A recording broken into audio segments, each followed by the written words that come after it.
I'm in Dublin, Texas. I had to stop here at Milano's Pizza, get a little food. Why Milano's Pizza in Dublin, Texas? Well, they were open and they let me use the bathroom. Thought I'd stop here. We're gonna, once I get some food in me, gonna run right down the road there and around the corner. Check out the Dr. Pepper Museum.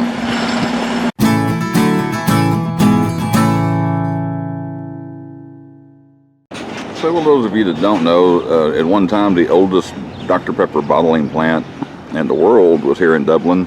It's now their own thing. They've got their Dublin Bottling Company.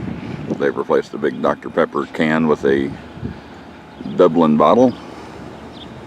And of course, that's right there, Old Doc's Soda Shop. But we are going to go across the street here to the Dr. Pepper Museum. And hopefully they're going to let me take video in here. I guess if they don't, you'll never see this. You'll get to see it, but first, a little history. In 1885, a Waco, Texas pharmacist named Charles Alderton created a drink dubbed the Waco by customers he served it to at Morrison's old corner drugstore.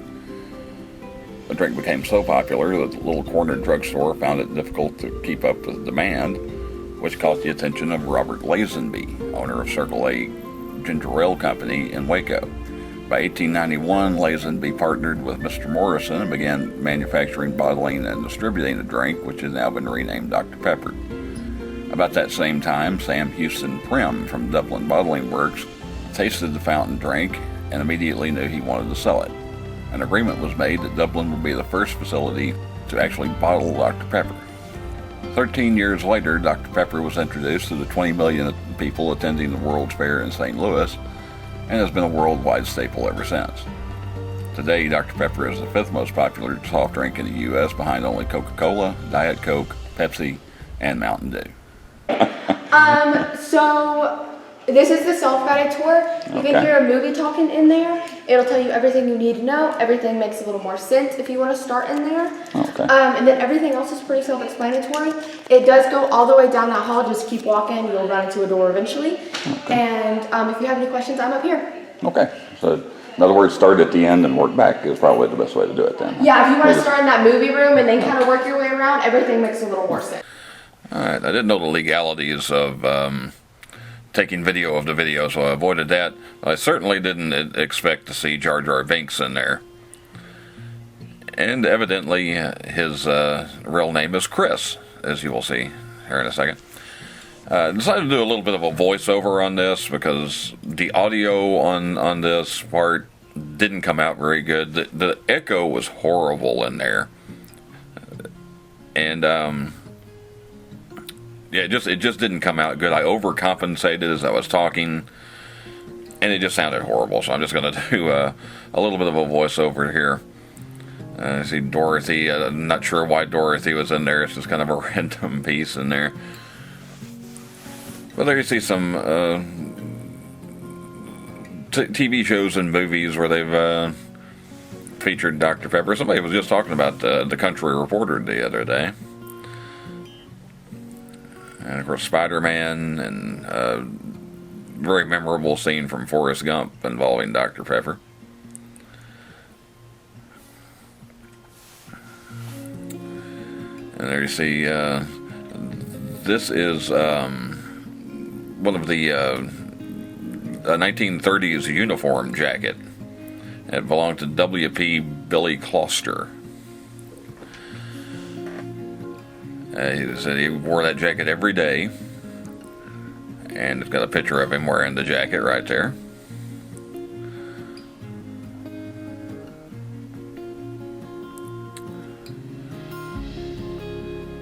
Said he's in full Dr. Pepper uniform there. The uniform included olive-colored slacks and a Dr. Pepper belt buckle that you could buy for 65 cents in their catalog. The patch is off the jacket because more than likely he recognized the value of some of that of that being a collectible, and he may have swapped it for something else. You just see some of the early advertisements. And of course the famous 10, 2, and 4 clock. Have a Dr. Pepper at 10, 2, and 4. This little area here, they just had some things centered on the general manager of the Dublin Bottling Plant for years, Grace Lyons. Grace's yearbook, The Trail from 1916. And then a little reader booklet from the Dublin Primary School. I thought it said on the book it says 1908 to 1909,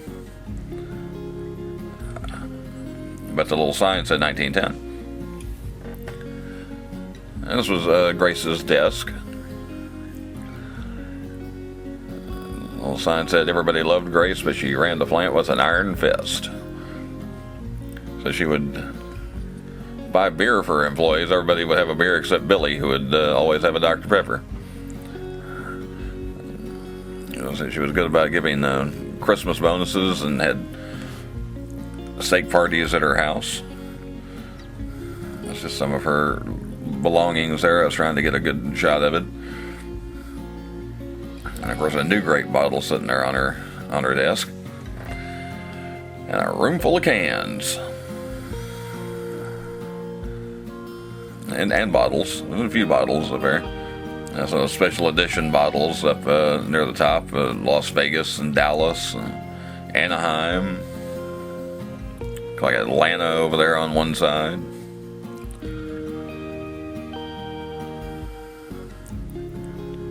And I tried to go into this room, but you can't go in. That's the whole reason they have that little window there.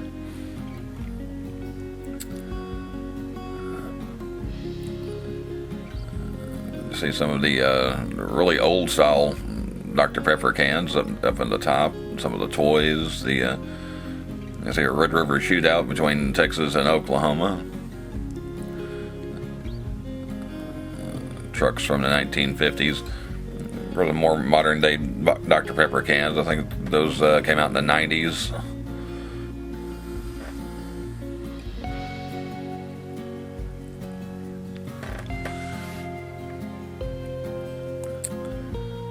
And of course clocks. I want to take one of those clocks home. Especially a 10, 2, and 4 clock. Because that's the one that they actually came out with the year I was born. So I was really wanting that 10, 2, and 4 o'clock.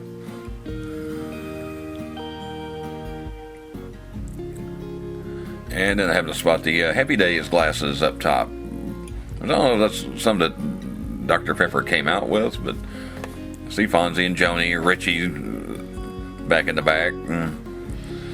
There's some Cowboys Super Bowl glasses.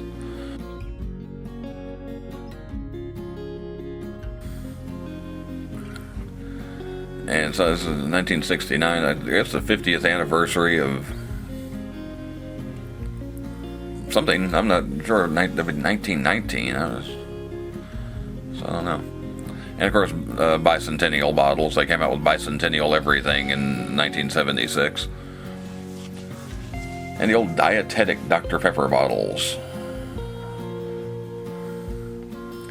There's a Triple X root beer.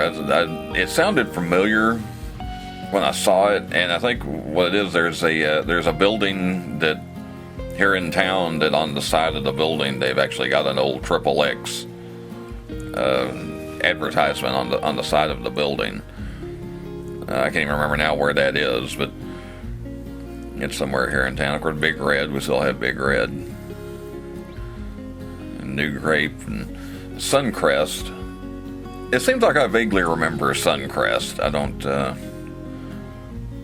not sure when they stopped making that, but it also sounded familiar.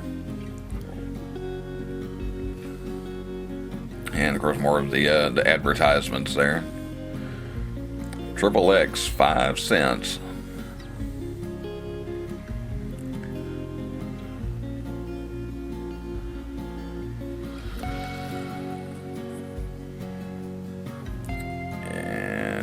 take a quick peek in that room. And of course, around the corner here we have more clocks, a whole lot of clocks. These are mostly like the ones that you would see in a store or a convenience store or supermarket. And of course, sugar-free Dr. Pepper. That's what they called it in the 70s. And I think Diet Coke came out with or Coca-Cola came out with Diet Coke, and everybody went up back to Diet. But now, this is something I thought was interesting. These clocks we're looking at here, they're actually made out of paper mache. Because during World War II, they had, you couldn't use metal. There was like a surplus metal. So they made these clocks out of paper mache.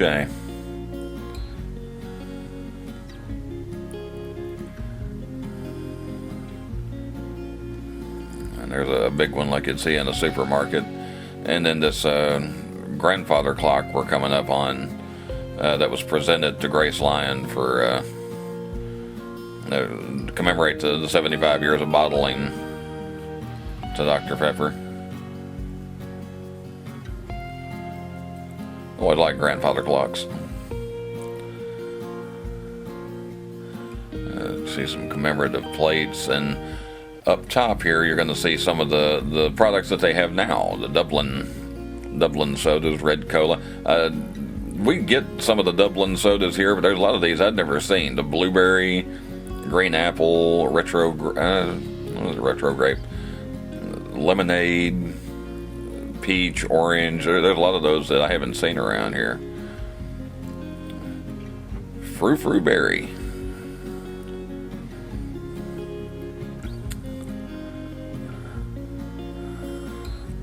That clock is from the 1930s. You see there's one of the earliest clocks produced with the Dr. Pepper logo. Of course, frosty root beer. Drank one or two of those over the years.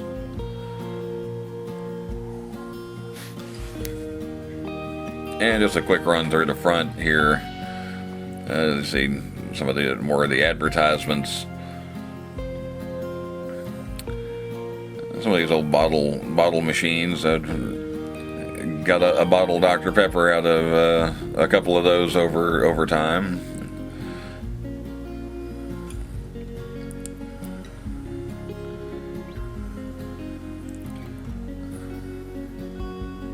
Still see one once in a great while. Still come across a bottle machine like that, and then of course that one is like one that would be in a store, and it's got the bottle opener on the front of it. I thought this was interesting. 5 cents. I don't know if it says 5 cents, 1 cent. So I don't know if it's like, yeah, I guess 6 cents is what it would cost you. And then this is just a little mini delivery truck that they would drive in parades and such. And that's pretty much it. We're going to go back to the original audio now.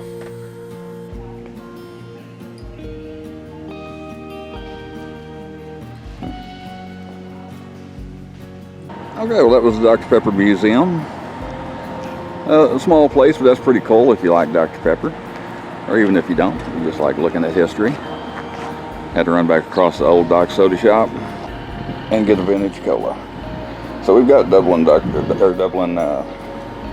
sodas where I'm from, but it's not every day you get a Dublin soda in Dublin.